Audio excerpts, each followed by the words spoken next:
मैं हत्तुल इम्कान बे आवाज लेकिन तेज कदमों से क्वार्टर की तरफ बढ़ रहा था। मैंने सोच लिया था कि पहले आराम से दस्तक दूंगा।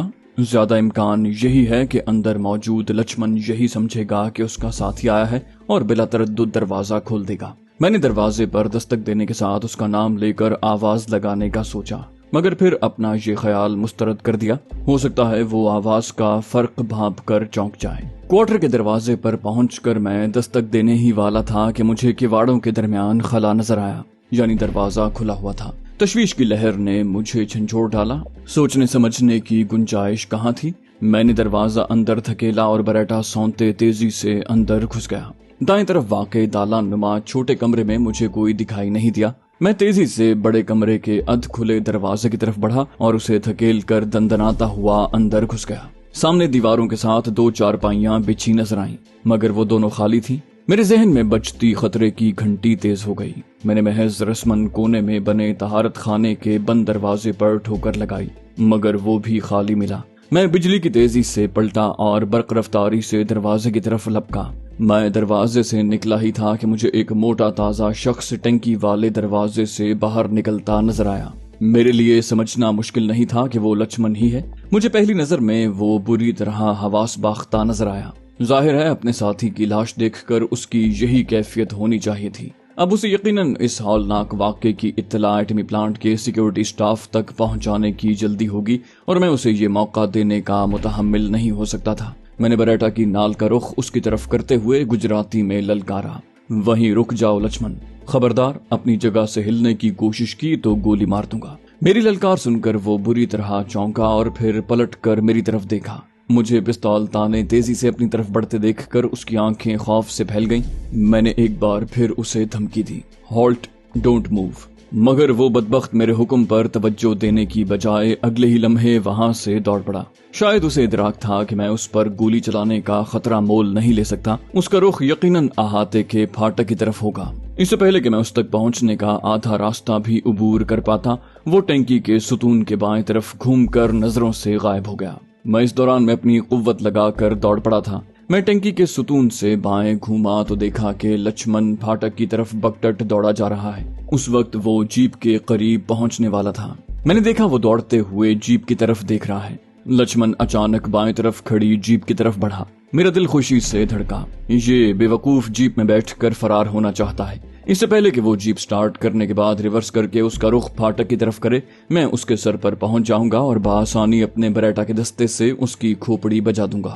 मेरे पास अभी कई सानियों की मोहलत थी, लिहाजा मैंने रफ्तार कुछ कम करके खुद को संभालने की कोशिश की। मुझे ये देखकर हैरत हुई कि वो जीप की ड्राइविंग सीट वाले दरवाजे की बजाय पैसेंजर सीट वाले दरवाजे की तरफ बढ़ रहा है। इससे पहले कि मैं लक्ष्मण की इस अजीबोगरीब हरकत का मतलब समझ पाता, उसने जीप के करीब पहुंचकर खुद को बमुश्किल रोकते हुए तेजी से पैसेंजर सीट की तरफ हाथ बढ़ाया। अगले लम्हे मुझे उसके हाथ में ईशापुर 1A1 राइफल नजर आई। ये देखकर मेरे आसाब को झटका लगा। उस शख्स को राइफल का लॉक हटाकर उसे कॉक करने का मौका मिल गया तो बाजी मेरे हाथ से निकल जाएगी। ये मुझे गोली का निशाना बनाने में कामयाब हो पाए या ना हो पाए, सिर्फ हवाई फायरिंग से ही इसका मकसद पूरा हो जाएगा, यानी एटमी प्लांट का सिक्योरिटी स्टाफ सीधा यहाँ दौड़ा चलाएगा।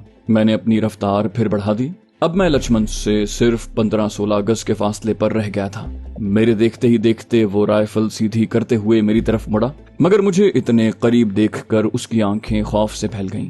उसे अंदाजा हो गया होगा कि उसके पास राइफल का सेफ्टी लॉक हटाने और उसे कॉक करने की मोहलत नहीं बची है। उसके साथ ही वो राइफल उठाए तेजी से मुड़ा और एक बार फिर अहाते के फाटक की तरफ दौड़ने लगा। हम दोनों का बाहमी फासला मजीद कम हो गया था, मगर मेरे लिए मसला ये उठ खड़ा हुआ था कि अब वो मदद के लिए चीख रहा था। अगर मैं उसे जल्द से जल्द न रोक पाता तो उसकी चीखो पुकार जल्द ही किसी न किसी के कानों में पड़ जाती और मेरे किए कराए पर पानी फिर जाता। मैंने अपनी रफ्तार मजीद बढ़ा दी, मगर यकीनी मौत से बचने के लिए भागते शख्स में एड्रेनलिन की रतूबतें इजाफी कुव्वत भर देती हैं, लिहाजा हमारा दरमियानी फासला कम नहीं हो रहा था। मामला तेजी से हाथ से फिसल रहा था। मुझे उसे मार गिराने के लिए फौरी तौर पर कुछ करना था। मैंने सोचा कि अपना बरेटा उस पर खींच मारूं, लेकिन मुझे फौरन ही एहसास हो गया कि मेरा बरेटा सिर्फ खोपड़ी पर ठीक जर्ब लगने से ही उसे गिरा पाएगा। किसी और हिस्से पर टकराने से उसे चोट तो लगेगी, मगर ये रुकेगा नहीं। तब मुझे अपने खंजर का ख्याल आया। अगले ही लम्हे बरेटा मेरे बाएं हाथ में पहुंच चुका था और दाएं हाथ ने खंजर का दस्ता दबोच लिया था। इस दौरान में हम दोनों आगे पीछे दौड़ते हुए अहाते के फाटक से बाहर आ चुके थे। मैंने पूरी एहतियात से खंजर को नोक से थामा, मगर उसके लिए मुझे अपनी रफ्तार कम करना पड़ी। नतीजतन हम दोनों का दरमियानी फासला फिर बढ़ गया। वो बदस्तूर जोर जोर से चीख रहा था।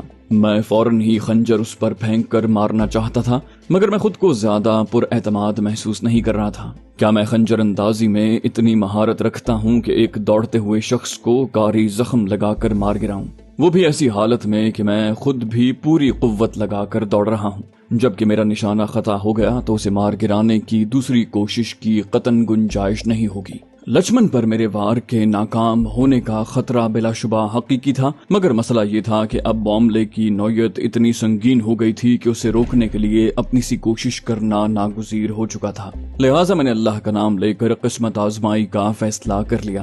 ताहम अपने निशाने को मुमकिन हद तक कारगर और तीर बहदफ बनाने के लिए मेरा ठहरना मजबूरी था। लिहाजा मैंने अपनी रफ्तार पर काबू पाते हुए कदम रोके और फिर हर मुमकिन इर्तिकाज के साथ पूरी कुव्वत से खंजर सामने भागते लक्ष्मण की तरफ दे मारा। मैं सांस थामे अपनी कोशिश का अंजाम देख रहा था। खंजर फजा में कलबाजियां खाता पंखे के पर की तरह गर्दिश करता तेजी से लक्ष्मण की तरफ लपका। एक लम्हे के लिए मुझे लगा कि मेरा निशाना खता हो गया है, लेकिन फिर मैंने खंजर लक्ष्मण के जिस्म से टकराते देखा। उसके हलक से एक दर्दनाक कर्राह खारिज हुई और वो मुंह के बल गिर पड़ा। इस असना में मेरे कदम एक बार मुमकिना हद तक तेजी से लक्ष्मण की तरफ बढ़ने लगे। तभी ये देखकर मुझे हैरत का झटका लगा कि लक्ष्मण के जिस्म में पैवस्त होने की बजाय मेरा खंजर एक तरफ गिर पड़ा है। मुझे ये अंदाजा लगाने में बस एक दो लम्हे लगे कि खंजर की नोक नहीं बल्कि उसका दस्ता लक्ष्मण के जिस्म से टकराया है, और जिस अंदाज से वो सामने के रुख गिरा है उससे साफ जाहिर है कि खंजर के भारी फौलादी दस्ते ने उसकी खोपड़ी को जरब लगाई है। ये इदराक होते ही मुझे तशवीश ने झंझोर डाला। मेरा वार उसे हलाक तो क्या ठीक से नाकारा करने में भी नाकाम रहा है। ये चोट के वक्ती सदमे से संभलते ही एक बार फिर दौड़ लगा देगा। अब तो सड़क भी ज्यादा दूर नहीं, उसकी चीखो पुकार अब मजीद रायगा नहीं जाएगी। मेरा कयास गलत नहीं था।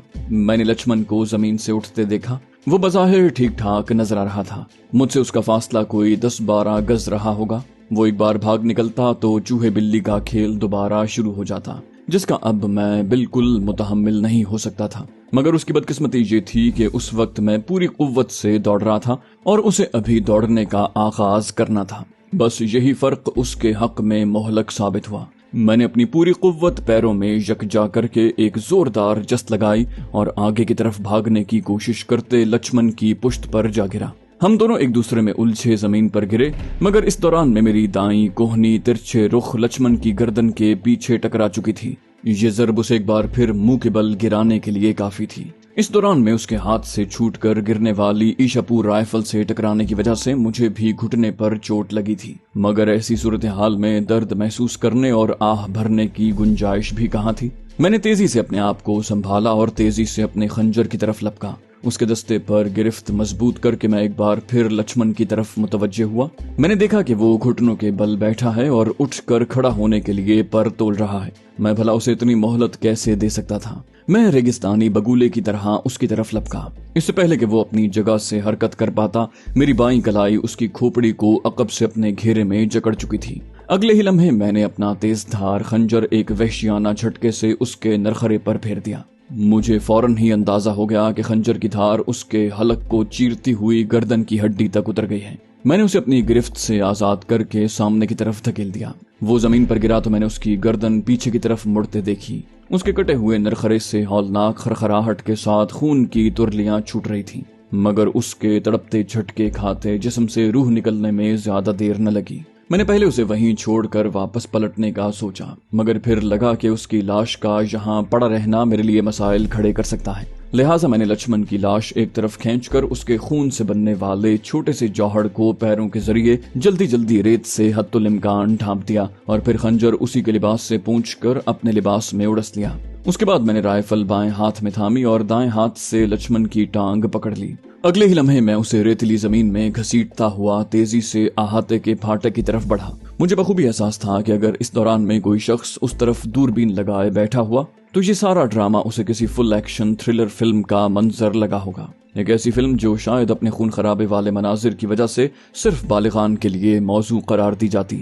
یہ الگ بات ہے کہ ایسی صورتحال میں چند منٹ کے اندر اندر یہ جگہ مسلح سیکیورٹی سٹاف کے نرغے میں آ جائے گی، مگر میرے پاس اس خطرے کے ازالے کا کوئی راستہ ہی کب تھا۔ میں اپنی طرف سے معاملہ محفوظ انداز میں سنبھالنے کی کوشش ہی کر سکتا تھا۔ بھینسے جیسی لچمن کی لاش گھسیٹ کر لے جاتے ہوئے میں بری طرح ہانپ گیا۔ میں نے اس کی لاش پہلے والی لاش کے پاس ہی ڈال دی۔ اب میرا ذہن تمام خدشات بھلا کر اس خیال پر یکسو تھا کہ اب اپنا مشن پورا کرنے کے لیے کون سا راستہ اختیار کیا جائے۔ خاصی سوچ بچار کے بعد میں ایک نتیجے پر پہنچ گیا۔ حقیقت یہ ہے کہ میرے دماغ نے فیصلہ سنایا تھا کہ کامیابی ہو یا ناکامی، میرے پاس اس کے علاوہ کوئی اور راستہ بھی نہیں ہے۔ ساتھ ساتھ میں ذہنی طور پر تیار ہو گیا تھا کہ اپنے مشن کو اس انداز میں پورا کرنے کا نتیجہ یقینی موت ہے۔ میں نے خود کو یاد دلایا کہ یہ بھی کوئی نیا انکشاف نہیں ہے۔ پہلے بھی اپنا کام سر انجام دے کر یہاں سے زندہ بچ نکلنے کا امکان لگ بھگ نہ ہونے کے برابر تھا۔ اب وہ موہوم سا امکان بھی ختم ہو گیا ہے تو کیا فرق پڑتا ہے؟ میں نے ایک گہرا سانس لے کر منتشر خیالات ذہن سے جھٹکنے کی کوشش کی اور پھر دروازے سے باہر نکل کر جیپ کی طرف لپکا۔ میں نے پہلے 50 کیلیبر گولیوں سے لبلب بھرا کینوس بیگ گلے سے لٹکایا اور پھر اللہ کا نام لے کر بائیں ہاتھ سے نال اور سیدھے ہاتھ سے عقبی دونوں دستوں میں سے ایک کو جکڑ کر زور لگایا اور جیپ کے عقبی حصے سے DSH کے مشین گن اٹھا لی۔ شاید یہ خون کی تیز گردش کا اثر تھا کہ اس وقت وہ مجھے بہت زیادہ بھاری نہ لگی۔ میں DSH کے مشین گن اٹھائے ٹینکی کے کھوکھلے ستون کی طرف بڑھا۔ میں حتی الامکان تیز قدموں سے آگے بڑھ رہا تھا، لیکن اس کا نتیجہ یہ نکلا کہ میں جیسے جیسے آگے بڑھ رہا تھا مجھے مشین گن کے وزن میں بھی اضافہ ہوتا محسوس ہو رہا تھا، جبکہ ابھی تو مجھے اسے لاد کر سیڑھیاں بھی چڑھنا ہے۔ اس کے ساتھ ہی مجھے ایک نیا اندیشہ ستانے لگا۔ میں اتنی بھاری مشین گن ڈھونڈنے کی جو مشقت اٹھا رہا ہوں کہیں وہ بے سود ہی نہ ثابت ہو جائے۔ ایسا نہ ہو کہ میں فائرنگ کرتے ہوئے اتنی بھاری مشین گن کو قابو میں رکھنے میں ناکام ہو جاؤں اور میری چلائی ہوئی ایک بھی گولی نشانے پر نہ لگے۔ مگر میں جیسے ہی لچمن اور اس کے ساتھی کی لاشوں کے پاس سے گزر کر سینہ چڑھنے لگا، ہر سیڑھی کے ساتھ اللہ اکبر کا ورد کرنے کے ساتھ میرے دل و دماغ سے وسوسوں کے بادل بھی چھٹتے گئے۔ بے شک میرا اللہ ہی ہر چیز پر قادر ہے۔ وہ چاہے تو لاکھوں کے لشکر کے ساتھ اپنی فتح کا انتہا یقین رکھ کر اپنے اہل خانہ اور ساتھیوں کی جان بچانے کی سعی کرتے اپنے پیارے نبی موسیٰ علیہ السلام کا پیچھا کرتے فرعون کو اسی دریا میں غرق کر کے نیست و نابود کر دے جس نے کچھ ہی دیر پہلے 2 حصوں میں بٹ کر اللہ کی ربوبیت ماننے والے مختصر گروہ کو راستہ دیا تھا۔ وہی رب ذوالجلال جس نے بے سر و سامانی کے عالم میں دین کی بقا و سربلندی کے لیے جان کی بازی لگانے والے 313 عاشقان رسول صلی اللہ علیہ وسلم کو 1000 سے زائد سرتپاغر کے آہن اسلام دشمنوں کو شکست فاش سے دوچار کرنے کی جرت اور طاقت سے نوازا تھا، اس نے مجھے اب تک قدم قدم پر حائل ہونے والی رکاوٹوں پر قابو پانے اور اتنے بہت سے خطرناک دشمنوں کو جہنم رسید کرنے میں کامیاب بنایا ہے۔ وہ اس فیصلہ کن آزمائش میں بھی میری دستگیری کرے گا۔ جب میری کوششوں کا دار و مدار صرف ذات باری پر ہے تو پھر مجھے فکر میں کھلنے کی کیا ضرورت ہے؟ میں نے اپنے ذہن میں پہلے ہی طے کر رکھا تھا کہ مجھے کون سی کھڑکی سے قسمت آزمائی کرنی ہے، لہٰذا میں اکھڑی سانسوں اور مشین گن کے وزن سے تڑختے شانوں کی خاموش چیخ و پکار نظر انداز کرتے ہوئے سیڑھیاں چڑھتا گیا۔ اپنی مطلوبہ کھڑکی تک پہنچنے کے اذیتناک عمودی سفر میں صرف 2 بار کچھ دیر ٹھہر کر سانس درست کی، پھر جیسے جیسے وہ کھڑکی قریب آتی گئی میرے حوصلے بھی بڑھتے گئے۔ بالآخر میں اس کھڑکی سے ملحق پلیٹ فارم پر پہنچ گیا۔ میں نے DSH کے مشین گن فرش پر رکھی اور کھڑکی کھول کر گہرے گہرے سانس لے کر جسم میں آکسیجن کی کمی پوری کرنے لگا۔ ساتھ ہی میں اپنے ہاتھوں کو باری باری الٹے اور سیدھے رخ پر گھما کر اپنے درد سے ٹوٹتے بازوؤں اور شانوں میں خون کی گردش بحال کرنے لگا۔ پھر میں اپنی کمر کی لچک واپس لانے کے لیے آخری حد تک پیچھے جھکنے اور پھر دونوں پنجے ہاتھ سے چھونے کی ورزش کرنے لگا۔ بالآخر مجھے اپنے جسم کی ابتر حالت معمول پر واپس آتی محسوس ہوئی، البتہ پسینے سوکھنے میں ابھی دیر تھی۔ میں نے اللہ سے مدد مانگتے ہوئے دوربین آنکھوں سے لگائی۔ میرا رخ ڈیم کی سمت تھا۔ دوربین نے مجھے جو منظر دکھایا وہ انتہائی دل خوش کن تھا۔ میرا دل چاہا کہ وہیں قبلہ رخ سجدہ ریز ہو جاؤں۔ شاید تیزی سے قریب آتی صبح صادق کے اجالے کا اثر تھا یا چاند کو گھیرے میں لینے والے ہلکے بادلوں کے رخصت کا نتیجہ۔ سامنے کا منظر پہلے کے مقابلے میں بہت واضح دکھائی دے رہا تھا۔ دور نیچے پشتنما دیوار کے پار اب بھی چڑھے ہوئے سمندر کا پانی موجیں مار رہا تھا، تاہم مجھے تینوں پائپ صاف دکھائی دے رہے تھے۔ میں نے جیسے ہی دوربین آنکھوں سے ہٹائی وہ منظر دھندلا پڑ گیا اور تینوں پائپ نظروں سے اوجھل ہو گئے۔ اب مسئلہ یہ تھا کہ میں صرف اندازے سے ان پائپوں پر گولیاں نہیں چلانا چاہتا تھا، جبکہ ایک ہاتھ سے دوربین آنکھوں سے لگا کر دوسرے تنہا ہاتھ سے DSH کے جیسی بھاری بھرکم مشین گن کو نہ صرف سنبھالنا بلکہ درست نشانہ لگانا بھی لگ بھگ ناممکن تھا۔ جبکہ پہلے فائر کا فلک شگاف دھماکہ ہی ایٹمی پلانٹ کے گوشے گوشے میں ہلچل مچانے کے لیے کافی تھا۔ لگاتار دھماکوں کے نتیجے میں میری موجودگی کے مقام کا پتہ بھی بآسانی لگا لیا جاتا۔ اس کے بعد مجھے اپنی یہ چاند ماری جاری رکھنے کے لیے زیادہ مہلت نہ ملتی۔ میں نے اس مسئلے پر غور کو فی الحال ملتوی کر کے یہ اندازہ لگانے کا سوچا کہ کیا میں اپنے قبضے میں موجود DSH کے مشین گن سے اپنے ہدف کو نشانہ بنا بھی پاؤں گا یا نہیں۔ میں نے DSH کے مشین گن فرش سے اٹھائی اور اس کی نال پلیٹ فارم سے کوئی 3-3.5 فٹ بلند فولادی چوکھٹ پر ٹکا دی۔ اس کے بعد اس کے دونوں عقبی حصے اپنی گرفت میں لے لیے۔ میں نے نال گھما کر اس کا رخ پشتہ نما دیوار کے پار دلدلی ساحل کے اس حصے کی طرف کر دیا جہاں میں نے دوربین کی مدد سے تینوں پائپ دیکھے تھے۔ مجھے اعتماد محسوس ہوا کہ اگر وہ تینوں پائپ میری نظروں میں آ جائیں تو میں دھاتی ٹریگر اپنی طرف کھینچ کر انہیں بآسانی نشانہ بنا سکتا ہوں۔ مجھے اپنے نشانے اور DSH کے مشین گن کی تباہ کن طاقت پر تو پورا اعتماد تھا، مگر مسئلہ وہیں آ کر رک گیا تھا کہ دوربین کے بغیر وہ پائپ میری نظروں سے اوجھل ہو جاتے، اور اگر میں دوربین آنکھوں سے لگاتا تو دونوں ہاتھوں سے اچھی خاصی بھاری دوربین تھامے رکھنے کی مجبوری کے باعث میں مشین گن سے نشانہ سادھنے اور پھر ٹریگر دبا کر ان پائپوں کو ہدف بنا کر اڑانے کے قابل نہ رہتا۔ میں اس مشکل پر قابو پانے بلکہ ایک ناممکن سے کام کو ممکن بنانے کی ترکیب سوچ رہا تھا۔ تبھی میرے ذہن میں جھماکا سا ہوا۔ بظاہر تو مرضی کے نتائج حاصل کرنا مشکل ہی لگ رہا ہے، مگر اپنی ترکیب کے قابل عمل ہونے یا نہ ہونے کی آزمائش کرنے میں کیا حرج ہے۔ اگلے ہی لمحے DSH کے مشین گن کو وہیں کھڑکی کی فولادی چوکھٹ پر ٹکا چھوڑ کر میں تیزی سے سیڑھیاں اترنے لگا۔ اگر مجھے گرنے کا اندیشہ نہ ہوتا تو شاید میں جلد از جلد نیچے پہنچنے کے لیے کئی سیڑھیاں بیک وقت پھلانگنے سے بھی گریز نہ کرتا۔ تاہم میں نے فرش پر پڑی دونوں لاشوں تک پہنچنے میں زیادہ دیر نہ لگائی، لیکن ان کے پاس رکنے کی بجائے میں سیدھا دروازے کی طرف بڑھا اور تقریباً دوڑتا ہوا جیپ کے پاس جا پہنچا۔ میں نے بصد عجلت آس پاس کسی خطرے کی عدم موجودگی کی تسلی کی اور پھر جلدی رسی کو بڑے سے لچھے کی شکل دینے لگا۔ جلد ہی وہ ایسی شکل میں آ گئی کہ میں نے اسے بآسانی بائیں ہاتھ میں تھام لیا۔